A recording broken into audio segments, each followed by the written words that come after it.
மொத்தம் கேரளா மலப்புரம் டிஸ்ட்ரிக்ட்லேருந்து 13 பேர் கொண்டவங்க பேசஞ்சர்ஸ் வந்து டூரிஸ்ட் வந்து வால்பாறைக்கு இன்றைக்கி விசிட் பண்ணியிருக்காங்க. விசிட் பண்ணிவிட்டு ரிட்டர்ன் போகும்போது பொள்ளாச்சி நோக்கி வரும்போது 13வது பெண்டிலேருந்து வண்டி கண்ட்ரோல் இழந்து மேலேருந்து கீழே ரோலாகி விழுந்ததில் 9வது பெண்டில் விழுந்திருக்கு. அதில் 13 பேரில் எத்தனை பேர் இறந்தாங்கன்றது இன்னும் அஃபிஷியலாக டிக்ளேர் பண்ண முடியல. We will declare it shortly. But however இங்கே பொள்ளாச்சி ஜிஹெச்சில் 4 பேர் கிரிட்டிக்கலாக அட்மிட் பண்ணோம். 4 பேரில் 3 பேர் ஹஸ் பீன் ட்ரான்ஸ்ஃபர் டு சிஎம்சிஹெச். ஒருத்தவங்க வந்து கண்டிஷன் இப்போ பெட்டராக இருக்குது, இங்கே அப்சர்வேஷனில் வச்சுருக்கோம். மலப்புரம் டிஸ்ட்ரிக்ட் எஸ்பிகிட்டையும் கோஆர்டினேஷனில் தான் இருக்கும், அவங்ககிட்டையும் நாங்கள் டைப்பில் இருக்கோம்.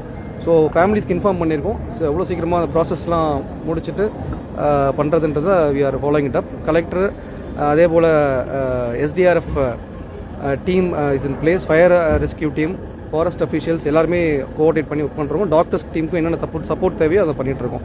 டிராவல் பண்ணது 13 தான் கன்ஃபார்ம் ஆங்க சார், சிலர் 16ங்கிற தகவல் சொல்றாங்க. இப்போ வரைக்கும் நமக்கு கிடைச்ச தகவல் படி 13ன்றது confirmed. We are coordinate with travel agency கிட்ட அந்த லிஸ்ட் வாங்கி செக் பண்ணியிருக்கோம்.